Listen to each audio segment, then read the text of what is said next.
وہ خوابوں کی تعبیر سچی سچی بتاتے تھے. خواب کی تعبیر ہوا کرتی ہے, جو بھی خواب دیکھتا ہے آدمی اس میں اشارہ ہوتا ہے اللہ کی طرف سے. ہمارے قید کے زمانے میں بہت سارے ایسے قیدی جیل کے اندر جانے کے بعد ان کے حالات ایسے ہو جاتے ہیں, وہ نا امید اور مایوس ہو کر کفریہ جملے بکنے لگ جاتے ہیں. ان کے حالات ایسے ہو جاتے ہیں کوئی خدا نہیں, اگر ہوتا تو ہماری سنتا. بہت کچھ عبادتیں بھی کرتے ہیں, نہیں جب قبول ہوتی ہے تو مایوس ہو جاتے. تو یہ تو اندر کے حالات ہیں, باہر بھی کسی کے ساتھ ایسا ہو سکتا ہے.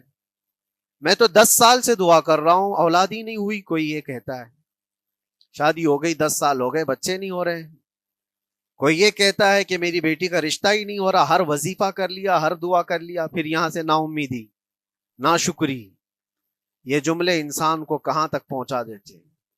ایک بات میں آپ کو بتاؤں, مولا علی کرم اللہ وجہ الکریم کی یہ حکمت بھری بات ہے.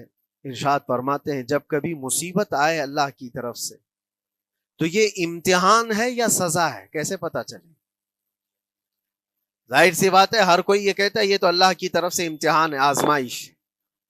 ہم بھی اندر تھے تو یہ بار بار احساس دلایا جاتا تھا, اور بعض لوگ یہ کہتے تھے کہ اللہ کی طرف سے آزمائش ہے, امتحان ہے, اس کو گزار لیجیے. بعض مرتبہ امتحان ہے اور بعض موقعوں پر سزا ہے. اور سزا کب ہے اور امتحان کب ہے یہ کیسے پتا چلے؟ بہت بڑا فارمولہ ہے. مولا علی کرم اللہ وجہ الکریم فرماتے ہیں جب کبھی تم پر کوئی مصیبت آئے تو یہ دیکھ لینا ان مصیبتوں کے دن میں تم اگر اللہ سے زیادہ قریب ہو گئے ہو, دعا زیادہ کرنے لگ گئے ہو, وظیفے زیادہ کرنے لگ گئے ہو, تو اس کا مطلب ہے کہ اللہ تعالیٰ تم کو امتحان میں رکھا ہے. اور اگر مصیبتوں کے آنے کے بعد بندہ دور ہو جاتا ہے اللہ سے, پھر وہ بفر جاتا ہے, گناہ زیادہ کرنے لگتا ہے, تو سمجھ لو یہ سزا میں ملوث ہے. اب سب کی زندگی میں یہ مصیبتیں جب آتی ہیں تو خود اپنے آپ کو ریئلائز کرے, احساس کر کے دیکھے کہ مصیبت آئی ہے تو میرے ہاتھ میں تسبیح آ گئی یا پھر گالی گلوچ. مصیبت یا آفت آئی ہے میرے گھر پر تو میں عبادت اور نماز کی طرف زیادہ جا رہا ہوں یا پھر عیش و عشرت کی طرف زیادہ جا رہا ہوں, تو تمہیں خود پتا چل جائے گا کہ تم اللہ کی طرف سے امتحان میں ہو یا پھر سزا میں ہو. میرے عزیزو, بہت مقامات ایسے ہیں جہاں پر بظاہر مصیبت کی حکمت ہمیں نہیں معلوم ہوتی کہ کیوں آئی یہ مصیبت, کیوں دی گئی ہے ہمیں ایسی تکلیف. اسی کا نام تقدیر ہے کہ اللہ تعالیٰ کے لکھے ہوئے پر راضی رہنا یہ مومن کی شان ہے. مومن کو ہمہ وقت اللہ تبارک و تعالیٰ کی طرف سے لکھی ہوئی اس تقدیر پر راضی رہنا ہے. آپ کو میں ایک بات بتا دوں, حضرت ابو جندل ایک صحابی ہیں, مکہ مکرمہ میں ایمان لائے. رسول پاک صلی اللہ تعالی علیہ وسلم جب ابھی مکہ میں تھے, اس وقت غریب صحابہ کو کفار مکہ, مشرکین مکہ کس طرح سے پکڑ کر مارتے تھے, کیسے کیسی سزائیں دیا کرتے تھے. اسی اسنا میں اللہ کے نبی صلی اللہ علیہ وسلم ہجرت کر کے مدینہ تشریف لے گئے. لیکن جو ابو جندل تھے یہ قید میں تھے, قید میں تھے. ان کا باپ خود ان کو قید میں رکھا ہوا تھا, اور ایسی قید کہ زنجیریں بندھی ہوئی رہتی تھی. مسلسل کئی سال گزر گئے. حضور پاک صلی اللہ تعالی علیہ وسلم کی ہجرت کے 6 سال گزر جانے کے بعد 7واں سال تھا جب آپ کو بتاؤں حدیبیہ کا وہ منظر پیش آیا جس کو صلح حدیبیہ کہا جاتا ہے. تقریباً 1400 صحابہ کے ساتھ رسول کریم صلی اللہ تعالی علیہ وسلم عمرہ کرنے کے لیے آئے, لیکن اس وقت مکہ کے کفار و مشرکین مکہ سے تقریباً 35 کلومیٹر باہر دور آپ کا راستہ روک لیا. کہا ہم آپ کو عمرہ کرنے نہیں دیں گے, آپ کے اصحاب کو, آپ کے صحابہ کو ہم مکہ میں انٹر ہونے نہیں دیں گے. جنگ جیسی نوبت آ گئی تھی. لیکن حضور پاک صلی اللہ تعالی علیہ وسلم اور صحابہ احرام پہن کر کے عمرہ کرنے کے لیے آئے. تو پھر درمیانی راستہ یہ اختیار کیا گیا. حضور پاک صلی اللہ علیہ وسلم نے فرمایا کہ ہم صلح کر لیتے ہیں, کچھ ایگریمنٹ ہو جائے ہمارے اور تمہارے درمیان, جنگ نہیں کریں گے آج سے, جنگ بندی ہو جائے. تو کفار مکہ اس بات پر راضی ہوئے, اور اس کے بعد صلح, جس کو کہتے ہیں صلح حدیبیہ, یہ بہت مشہور ہے. صلح حدیبیہ ہوئی, اس میں سارے پوائنٹس جو لکھے گئے تھے ایگریمنٹ کے اندر وہ سب مکہ والوں کی حمایت میں زیادہ تھے. دبا کر کے انہوں نے صلح کی تھی اس طرح سے ان کے زوم کے مطابق. یعنی اگر کوئی مکہ سے بھاگ کر مدینے جائے تو انہوں نے ایگریمنٹ میں لکھایا تھا کہ آپ کو وہ شخص ہمیں واپس کرنا پڑے گا, اور اگر مدینے سے کوئی بھاگ کر ہمارے پاس آئے تو ہم اس کو اپنے پاس رکھیں گے, ہم باہر واپس نہیں بھیجیں گے. تمہارا کوئی آدمی ہمارے پاس آ گیا بھاگ کر کے, یا ہمارا ہی وہاں رہنے والا کوئی آدمی آ گیا آپ کی امان سے نکل کر کے, تو ہم اس کو اپنے پاس رکھیں گے. ایسی بہت ساری شرطیں تھیں. میں کیوں کہہ رہا ہوں یہ بات سن لیجیے. یہ صلح حدیبیہ ہو گئی, ایگریمنٹ ابھی لکھا جانا تھا. وہ ابو جندل صحابی جو کئی سالوں سے مکہ میں قید میں تھے, زنجیریں توڑ کر کے وہ باہر نکل آئے. اور جب ان کو یہ خبر ملی کہ مکہ سے 35 کلومیٹر دور اللہ کے نبی صلی اللہ تعالی علیہ وسلم اپنے صحابہ کے ساتھ پڑاؤ ڈالے ہوئے ہیں اور تشریف لانے والے ہیں, کسی طرح بچ بچاتے ہوئے وہ وہاں پہنچ گئے حدیبیہ کے مقام پر. جیسے ہی وہ پہنچے صحابہ میں ایک شور ہو گیا. صحابہ جانتے تھے کہ کتنے سالوں سے ابو جندل قید میں ہے, طرح طرح کی اذیتیں اٹھاتا ہے, بہت مصیبتیں اٹھائی ہیں ابو جندل نے. دیکھا ان کے جسم پر پورے زخموں کے نشان تھے, ہاتھوں اور پیروں میں زنجیریں لٹکی ہوئی تھیں. وہ اسی حالت میں صحابہ کے پاس آ گئے. صحابہ سب نے سینے سے سینہ لگایا, استقبال کیا. ابو جندل تم آ گئے ہمارے پاس, آ گئے. اب بات سنو, بڑی حیرت کی ہے. ایگریمنٹ لکھا جا رہا تھا اور ابو جندل مکہ سے فرار ہو کر کے آئے تھے. ابو جندل کا جو باپ ہے اور دوسرے جو رئیس مکہ کے تھے, قریش کے سردار, سبوں نے ہاتھ روک لیا اور کہا ہمارا ایک آدمی بھاگ کر آپ کے پاس آیا ہے, ایگریمنٹ کے مطابق اس کو آپ ہمیں واپس کرنا ہوگا, واپس لوٹانا ہوگا. مکہ میں رہنے والا شخص آپ کے پاس آیا ہے, وہ ہمارا قیدی ہے. حضور پاک صلی اللہ تعالی علیہ وسلم نے فرمایا ابھی تو لکھا نہیں گیا, اس سے پہلے وہ آیا ہے, چھوڑ دو اس کو, اس کے بعد جو بھی ہوگا اس پر عمل کریں گے. مکہ والوں نے کہا نہیں, ہم نہیں مانتے اس چیز کو. حضور پاک صلی اللہ تعالی علیہ وسلم نے یہاں تک فرمایا اس ایک شخص کو میری ضمانت میں دے دو, باقی تمہاری ساری شرطیں منظور کر لی جائیں گی. وہ رحمت للعالمین. نبی اکرم صلی اللہ تعالی علیہ وسلم اپنے غلاموں پر رحم کیسے نہ کریں. جب ان حالات میں دیکھا ابو جندل کو تو صحابہ بھی حضور کے پاس آئے اور کہا یا رسول اللہ صلی اللہ علیہ وسلم صلح کیوں کر رہے ہیں, ان کے ساتھ جنگ کریں گے ہم ان کو, ہم نے بدر میں, احد میں, خندق میں ان کے ساتھ جو مقابلے کی ہمیں تجربہ ہے, ہم ان کے پرخچے اڑا دیں گے, آپ اجازت دیں ہم جنگ کریں گے. اللہ کے نبی فرماتے ہیں میں جو دیکھ رہا ہوں وہ تم نہیں دیکھ رہے ہو. اللہ کا حکم نہیں ہے جنگ کرنے کا, صلح ہے. صلح ہو گئی, لکھا جا رہا تھا, اور یہ ابو جندل آئے. اب جب حضور پاک صلی اللہ تعالی علیہ وسلم نے فرمایا ٹھیک ہے ایگریمنٹ کے مطابق ابو جندل کو مکہ واپس بھیجنا پڑے گا, اتنا فرمایا تھا حضور نے, ابو جندل دھاڑے مار مار کر رونے لگے اور صحابہ کو جا کر کے اپنے زخم دکھانے لگے کہ دیکھو مجھے واپس بھیجا جا رہا ہے, مجھے واپس بھیجا جا رہا ہے. تو صحابہ کے اندر بھی جوش تھا. اپنا آدمی جب کوئی اتنا مظلوم ہو, اتنا مار کھایا ہو, اور پھر واپس انہی ظالموں کے سامنے اس کو بھیجا جانا ہو تو کیا کیفیت ہوگی. تو وہ ابو جندل سارے صحابہ کے بیچ میں چھپ چھپاتے ہوئے رو رہے تھے. اللہ کے نبی صلی اللہ علیہ وسلم تشریف لائے اور فرمایا ابو جندل میں کہہ رہا ہوں واپس چلے جاؤ, واپس جاؤ, مکہ جاؤ.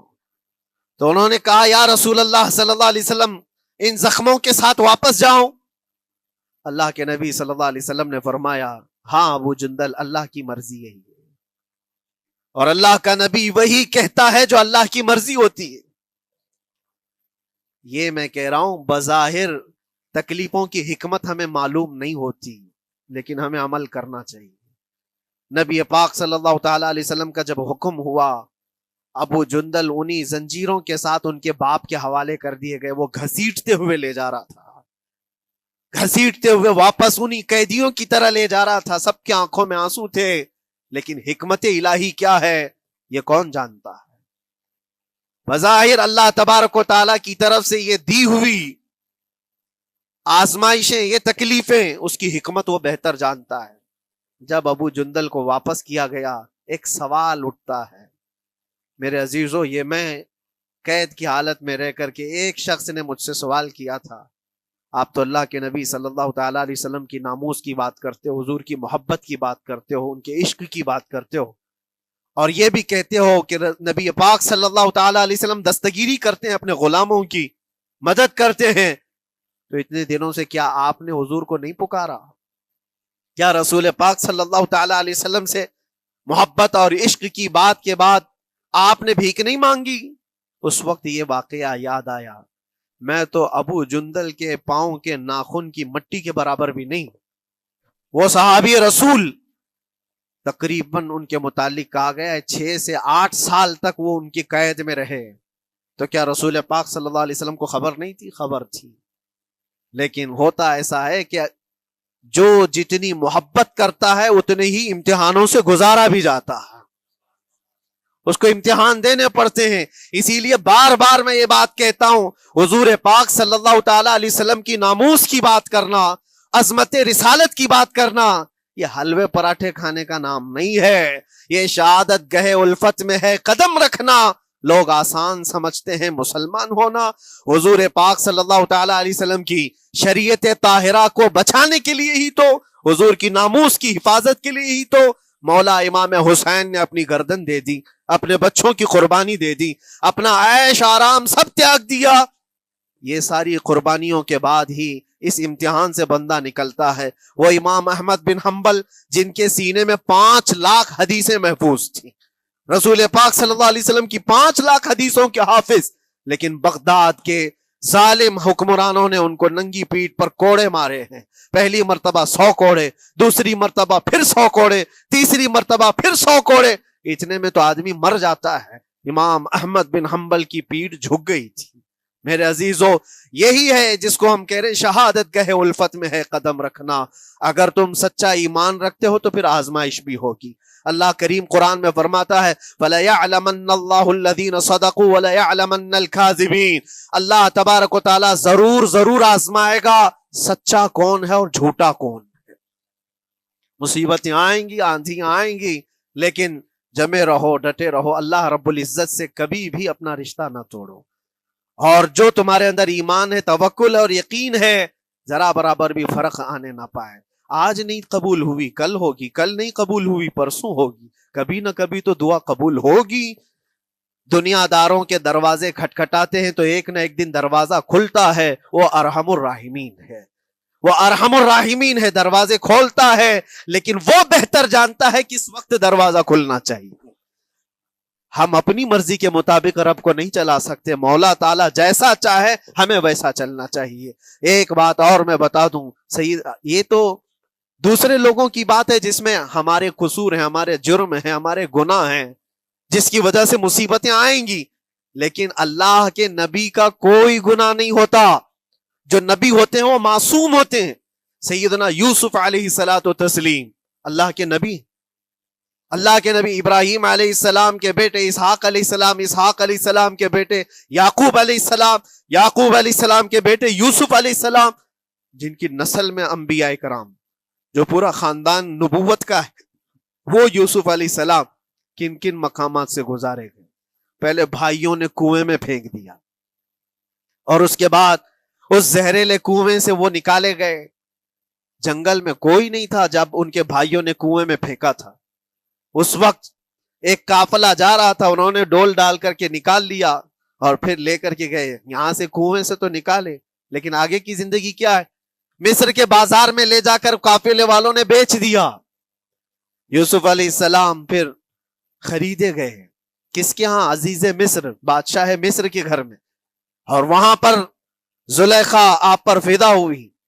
پھر آپ پر الزام بھی لگایا گیا، اور اس الزام کی بنیاد پر آپ کو جیل بھیجا گیا۔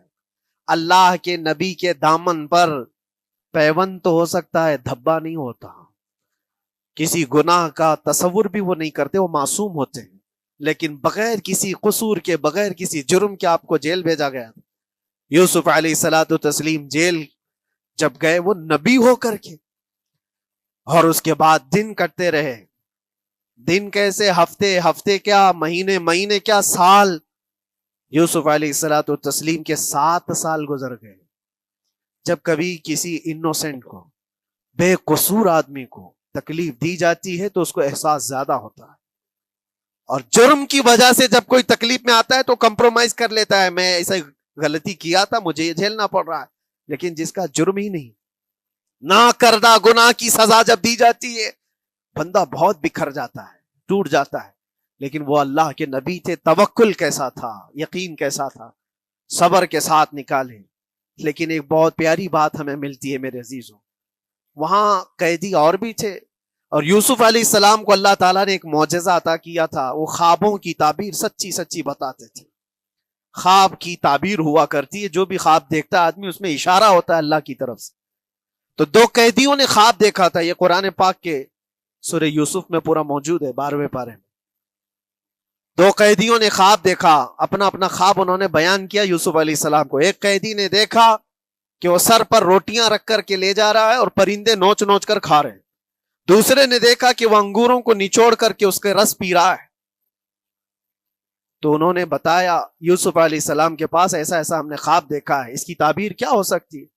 سیدنا یوسف علیہ السلام فرماتے ہیں میں دونوں کے خواب کی تعبیر بتاؤں گا، لیکن اس میں سے ایک بندہ، اس سے آپ نے کہا تو وعدہ کر کے میرا بھی کام کرے گا، میرا بھی ایک کام ہے تو کرے گا. 7 سال گزر گئے تھے. جو بادشاہ مصر تھا وہ بھی بدل چکا تھا، جس نے قید میں ڈالا تھا وہ ختم ہو گیا، دوسرا آیا، تیسرا آیا، جو بھی آیا، لیکن حکومت بدلی ہوئی تھی. تو خواب کی تعبیر بتانے سے پہلے ایک قیدی سے یوسف علیہ السلام نے کہا کہ میرا کام تو کرے گا. اس نے کہا ہاں آپ جو کہیں گے میں کروں گا. تو سنو، تعبیر یہ ہے جس کے سر پر روٹیاں رکھی ہوئی اور کوے کھا رہے تھے یا پرندے کھا رہے تھے، اس کی تعبیر یہ ہے کہ عنقریب تجھ کو موت کی سزا سنائی جائے گی. وہ غمگین تھا.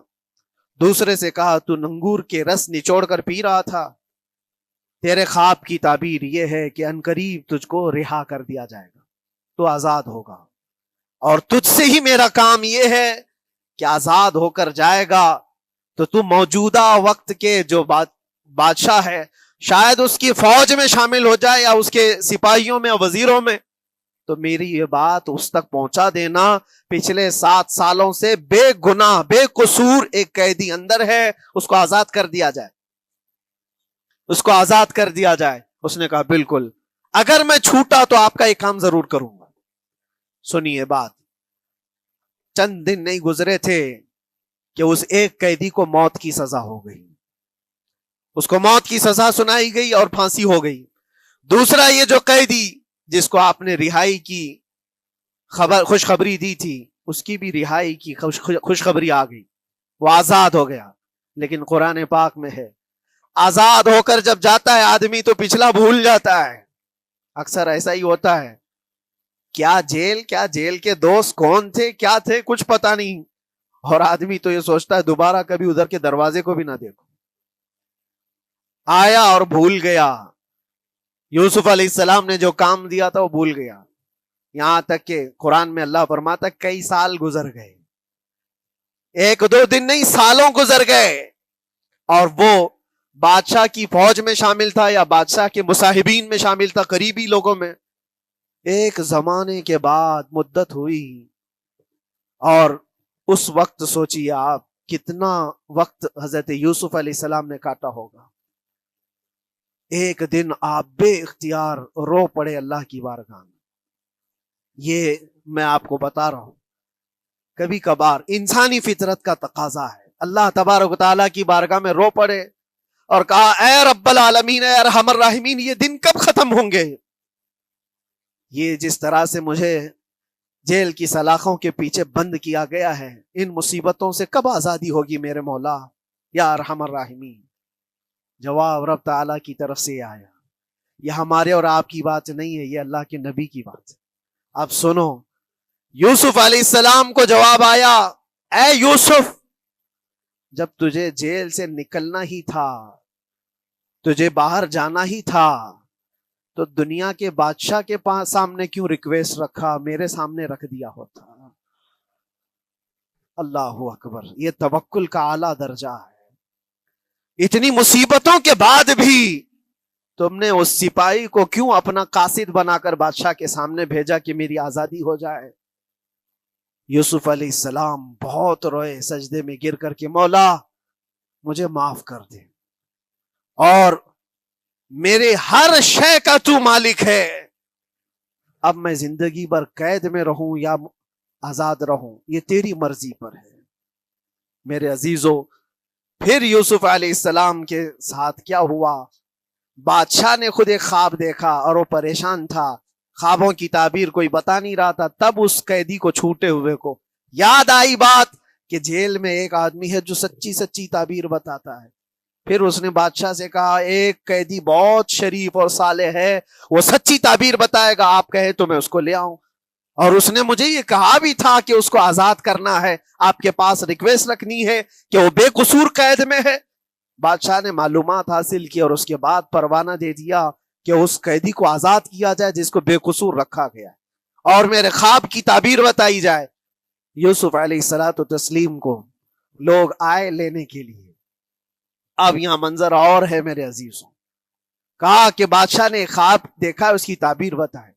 آپ نے تعبیر تو بتا دی کہ کیا ہونے والا ہے اگلے 7 سالوں میں بادشاہ کے ساتھ، یہ ساری تعبیر بتائی، لیکن جب آزاد کرنے کی بات آئی تو آپ نے کہا رہنے دو، اب مجھے قید میں رہنے دو، اس لیے کہ آپ کو یہ احساس ہوگا کہ میں بادشاہ کے پاس کیوں رکھا ہے اس مقدمے کو۔ لیکن بعد میں بادشاہ اور اس کے مصاحبین اور اس کے وزیر آپ کو اصرار کرتے ہوئے لے گئے اور لے جا کر کے سیدھے وزیر اعظم کے تخت پر بٹھا دی، سیدھے وزیر اعظم کے تخت پر بٹھا دیا۔ پھر رب تبارک و تعالیٰ نے فرمایا اے یوسف، جب تک ہم چاہیں تب اندر رہے گا آدمی، اور جب ہم چاہ لیں باہر تو پھر اپنی مرضی سے کوئی اندر بھی نہیں رہ سکتا۔ حقیقت ہے میرے عزیزو، جب مصیبتوں کے ختم ہونے کا وقت آئے پھر پوری دنیا کھڑی ہو کر کے بھی تم کو مصیبت نہیں دے سکتی، تکلیف نہیں دے سکتی۔ اور رب تبارک و تعالیٰ نے فرمایا وَإِن يَمْسَسْكَ اللَّهُ بِضُرٍّ فَلَا كَاشِفَ لَهُ، اگر تم کو اللہ کی طرف سے کوئی مصیبت آئے تو کوئی اس کو ہٹانے والا نہیں ہے۔ وَإِن يَمْسَسْكَ اللَّهُ بِخَيْرٍ فَلَا رَادَّ لِفَضْلِهِ، اور اگر اللہ تبارک و تعالیٰ کوئی بھلائی کسی بندے کو دے دے تو دنیا کی کوئی طاقت اس کو روک بھی نہیں سکتی۔ آج اگر رب تبارک و تعالی ہم کو کوئی مقام اور مرتبہ دے دے، کوئی عزت اور انعام دے دے، سارے کتے بھونکتے رہیں، اس انعام کو کوئی رد نہیں کر سکتا۔ اللہ تبارک و تعالیٰ کا دیا ہوا فضل اس کو کوئی کاٹ نہیں سکتا، اور اس کی دی ہوئی مصیبت کو کوئی دوسرا ٹال بھی نہیں سکتا۔ اسی لیے آؤ لگے رہو اسی بارگاہ میں اور عرض کرو کہ مولا مجھ سے جو خطائیں ہوئی ہیں اس کو درگزر فرما دے، اور جس طرح کی بھی تو زندگی دیا ہے یہ تیرا شکر ہے مولا، شکر ادا کرنے کی عادت ڈال لو۔ اللہ تبارک و تعالیٰ فرماتا ہے لَإِن شَكَرْتُمْ لَأَزِيدَنَّكُمْ، اگر تم شکر ادا کرو گے تو میں اور زیادہ عطا کروں گا، اور زیادہ عطا کروں گا۔ آج اگر تھوڑی سی مصیبت ہے تو شکر ادا کرو کہ مولا بڑی مصیبت تو نہیں آئی ہے، یہ بھی تیرا کرم ہے، تیرا احسان ہے۔ مصیبت زدہ لوگوں کو دیکھتا ہوں تو پھر میں یہ کہتا ہوں ہاتھ بھی سلامت ہے، پیر بھی سلامت ہے، آنکھ بھی سلامت ہے، زبان بھی سلامت ہے، دماغ بھی چل رہا ہے، کیا یہ شکر کرنے کا موقع نہیں ہے؟ یہ شکر کرنے کا مقام نہیں ہے؟ آؤ ہر دن اللہ کا شکر ادا کرو، شکایتیں کم کرو، اللہ تبارک و تعالیٰ کو یہ زندگی پسند ہے۔ وآخر دعوانا ان الحمد للہ رب العالمین۔ السلام علیکم۔